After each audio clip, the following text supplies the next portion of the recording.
Hello, this is Timothy Wood with Citadel Civil Engineering. This is CIVL202 Statics. And in this video, we're going to talk about equivalent applied moments. So in the last video, we discussed how with a free vector, we can actually move the moment and apply it anywhere we want on the system without changing the external reactions. Now, when we start talking about equivalent systems and equivalent applied moments, what we're talking about is combinations of loads, so applied forces or moments, or a combination of those, that generate the same resultant behavior and the same external reactions on a given system. And so it's a way of simplifying our life or adjusting what we need to actually achieve a problem. So in this case, when we're talking about applied moments, we're talking about combinations of forces and distances that generate the same moment.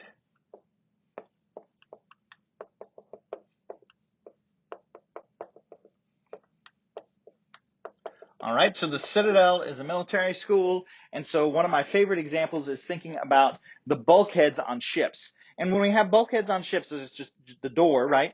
When we have doors on ships, they have a wheel in the middle of them. The sailors would twist to seal off and create an airtight, watertight seal between compartments on a ship. And so when we think about that wheel, depending on the pressures being acted on it, there's a particular moment that needs to be applied to that wheel. And so we could come in here and we could just draw a curlicue, and I'm drawing it in the positive direction, with a given moment on it, like so. So we're saying, okay, somebody's got to take that center knob and twist it with this applied moment. Now, I would venture to guess that most sailors don't approach those doors when they need to close them and grab hold of the center and twist it. I don't think that's how it works. Instead, what they're going to do is they're going to grab hold of the outside edges of that wheel. And so it might be a lot like what we did last time. So we remember our definition of an applied moment. We can think of it as just applied twist, or we can have equal forces of equal magnitude, opposite direction, separated by a perpendicular distance, like so.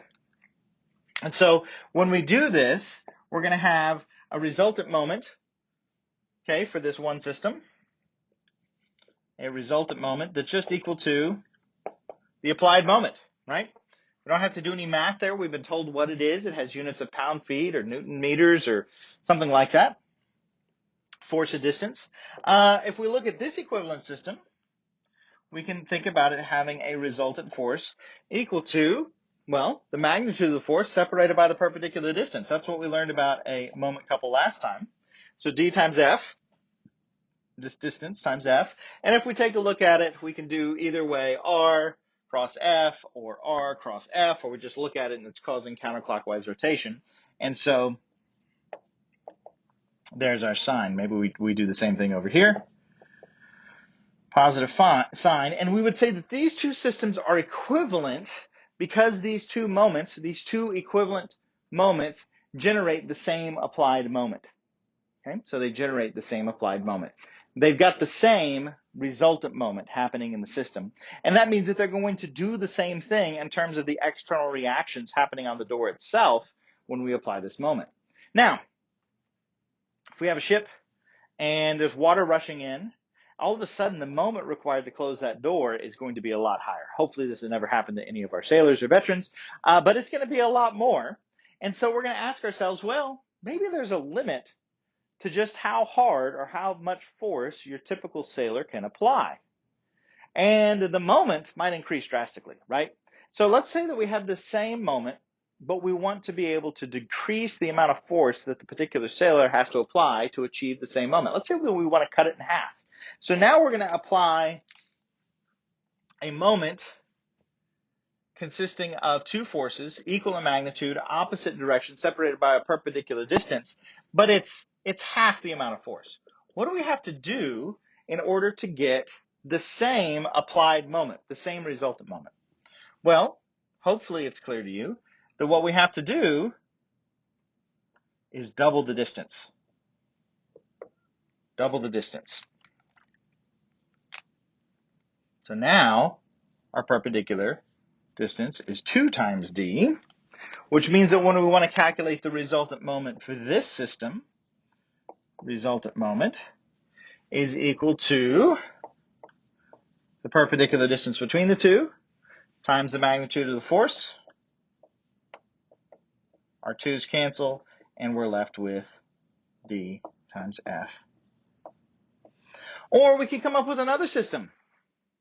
Okay, so another system we could come up with is one with a very tiny wheel. Think like Mario Kart wheels, right? We don't need a lot of moment on a Mario Kart wheel, but in this case, we'd be saying like, oh, the super strong sailor. But we got a narrow door, so there's a limit to the perpendicular distance. So we're going to take that perpendicular distance and cut it in 2, d over 2. What's that going to require for our forces?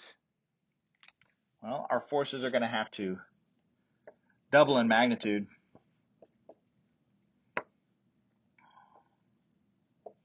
In order to generate the same moment.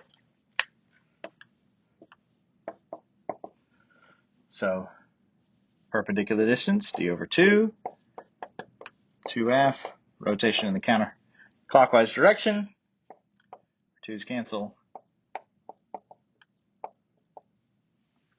like so. All right, so the idea is that these are all equivalent applied moments. We got a directly applied twist. We've got two forces, equal in magnitude, opposite direction, separated by a perpendicular distance. If we double the distance, we can cut the force in half.